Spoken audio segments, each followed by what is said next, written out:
Oke, sekarang kita akan bahas salah satu dari contoh kasus khusus pada listrik statis ini adalah yang namanya plat sejajar yang bermuatan listrik.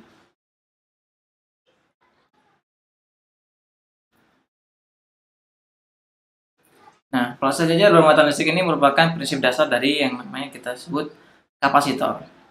Jadi misalkan terdapat dua plat begitu ya. Ini ada plat satu, yang satu lagi platnya sejajar sama besar. Seperti itu kan.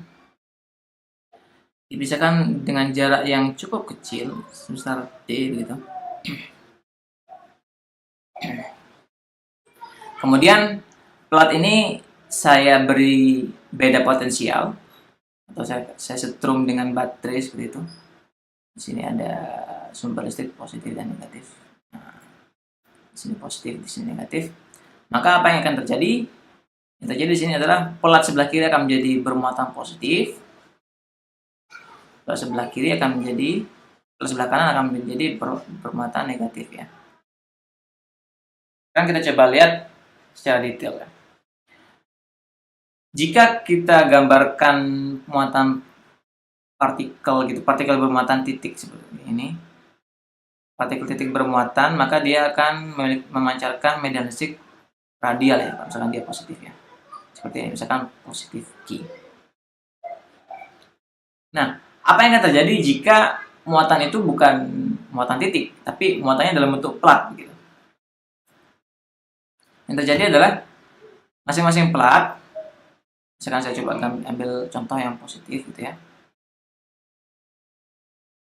Jadi isinya ini positif semua. Positif di dalam plat. Plat ini nanti akan menghasilkan medan listrik yang seperti apa? Medan listriknya bukan meradial, tapi dia tegak lurus bidang gitu ya. Ini tegak lurusnya. Tegak lurus bidang bisa digambarkan gitu. Seperti itu. Jadi kalau misalkan saya ambil dari samping, penampakan samping seperti ini muatan positif itu. Maka muatan positif itu akan memancarkan seperti garis lurus medan listriknya. Ini E-nya. Jadi medan listrik pada muatan pada plat sejajar adalah berbentuk lurus seperti itu. Nah, jadi kalau misalkan saya gabungkan dengan yang positif negatif, sebelah kanan misalkan, yang negatif juga mirip, tapi dia mengikuti aturan yang kita kenal sebelumnya, bahwa muatan negatif medan listriknya adalah menuju ke partikel itu ya. Tapi karena dia bentuknya adalah plat, maka dia akan menjadi lurus seperti ini juga.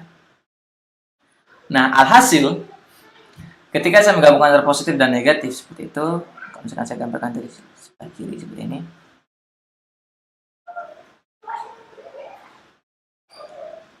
nah, ketika kita dekatkan positif dan negatif, maka yang muncul adalah medan listrik di sini.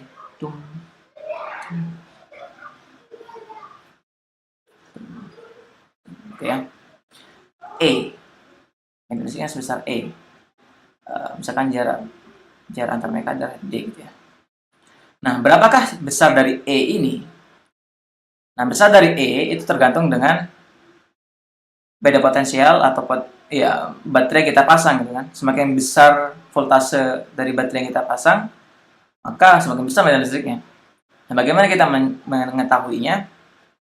Jadi untuk kasus ini, kalau misalkan kita coba kalikan perkalian E kalikan distance-nya, E kalikan jarak antar dua plat itu akan menjadi beda potensial dari sumber ya. Ini medan listrik E.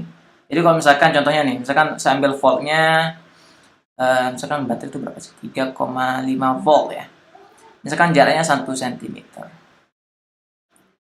Oke, kalau misalkan seperti itu kita dapatkan nanti E-nya sebesar E sama dengan delta V dibagi distance atau jarak antar plat, yakni 3,5 volt dibagi dengan berapa jaraknya? 1 cm. 1 cm dinyatakan dalam meter semua. Jadi kita ambil pakai SI minus 2 meter. Jadi kita akan mendapatkan sebesar berapakah nih medan listriknya? 3,5 dibagi per 100 itu nanti kita dapatkan sebesar 350 voltmeter. volt per meter, atau yang kita kenal dengan 350 Newton per Coulomb, sama aja ya. Di Medensik yang kita dapatkan adalah sebesar 350 Newton per Coulomb.